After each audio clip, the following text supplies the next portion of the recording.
عن النبي صلى الله عليه وآله وسلم أنه قال في وصيته له يا علي أربعة لا ترد لهم دعوة. Peyğəmbər sallallahu əleyhissalam buyurur ki, ey Əli, 4 nəfər var ki, onların duası rədd olunmaz. İmamun adilun, birincisi adil imam. Və validun li valadihi, İkincisi atanın öz övladı için ettiği dua. وَالرَّجُلُ يَدْعُوا لِأَخِيهِ بِزَهْرِ الْغَيْبِ Üçüncü dəstə o dəstədir ki, bir nəfərin öz din qardaşı için gizlində elədiyi dua. وَالْمَزْلُومِ Dördüncü dəstə məzlumun duasıdır ki, rədd olunmaz. Allah-u Teala məzlumun barəsində buyurur. وَعِزَّتِ ve celali andolsun izzetime ve celalıma le entesirenne leke velev ba'dahin İzzetime ve celalıma andolsun ki sana kömək edeceğim hatta bir müddət keçsə də belə. İndi sual olunabilir ki bu 4 dəstənin duası bu hədisə əsasən bu o deməkdir ki mütləq qəbul olunur. Tam məlum deyil bu sözün mənası bu olsun. Amma bu 4 dəstənin duasının qəbul olmasından ötürü çox əlverişli şərait mövcuddur. Həmçinin bəzən duaların qəbul olmasında müxtəlif maneələr var. Və yaxud da duaların qəbul olunmasının keyfiyyəti, necəliyi müxtəlif cür ola bilər. Bəzən duaların qəbul olunması zaman cəhətindən uzun çəkə bilər. Elə bu məsələyə bu hədisimizdə də işarə olunur. Və yaxud da bəzi hədislərimizdə buyurulur ki, əgər insan bilsəydi ki, qəbul olunmayan dualarının müqabilində axirətdə Allah-u Teala ona hansı mükafatları verəcək, Allahdan istəyərdi ki, dünyada heç bir duası qəbul olunmasın. Hədisimizdə buyuruldu ki, 4 dəstənin duası qəbul olunmaz, onlardan birincisi adil imamın duasıdır. Ali rəhbərimiz buyurur ki, mənim nəzərimə görə bu məqamda qəsd olunan dua o imamın imamət və vilayət məsələsi ilə Allahdan istədiyi dualardır.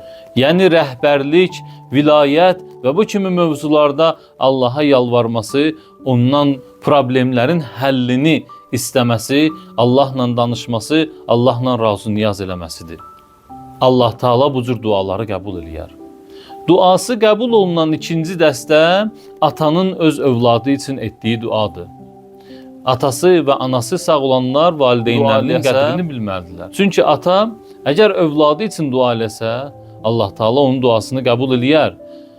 Rəhbərimiz buyurur ki, mənim nəzərimə görə ana üçün də bu hədis keçərlidir. Yəni bir ana öz övladı üçün dua eləyərsə, Allah Taala onun duasını da qəbul eləyər.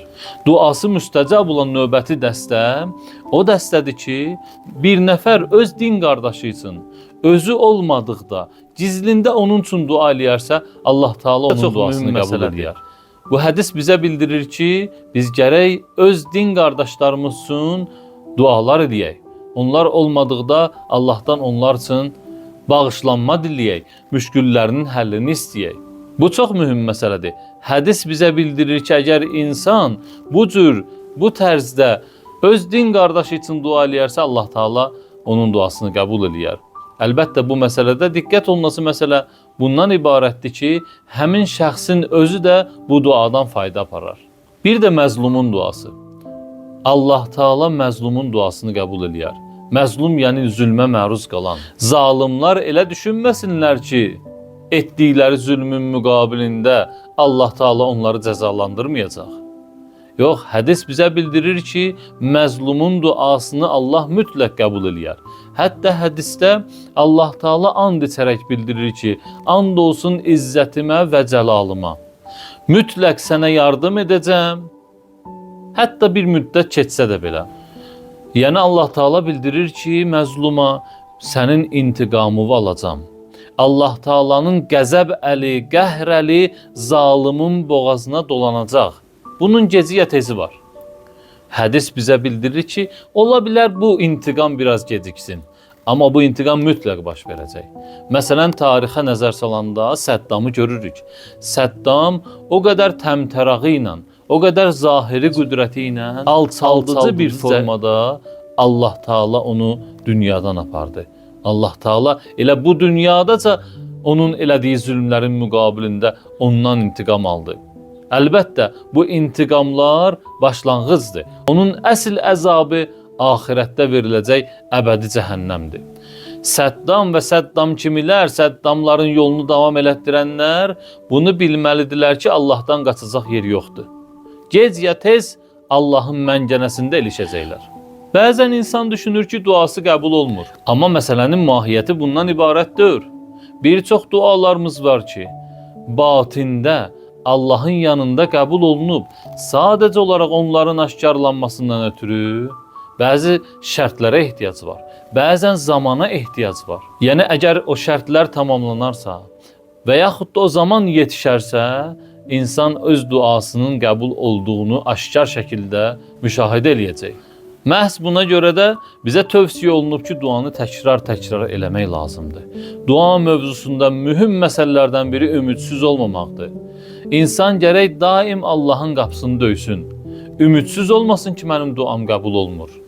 Əgər bir insan ümidsiz olarsa, dua qapısı onun üzünə bağlanar. Ramazan ayının dualarında və həmçinin digər dualarda bu mətləbə işarə olunur. Duaların birində belə buyurulur: və mənim duamın cavabı gecikərsə və uzaq görünərsə, sənin cavab verməyindən ümidsiz eləmə. Bu çox mühüm nöqtədir. Allahın cavabının gecikməsi bizi gərək ümidsizliyə aparmasın. Ona görə dua məsələsində təkrar dua eləmək lazımdır və həmçinin daim ümidli olmaq lazımdır. Vəssalamu aleykum və rəhmətullahi və barakatuhu.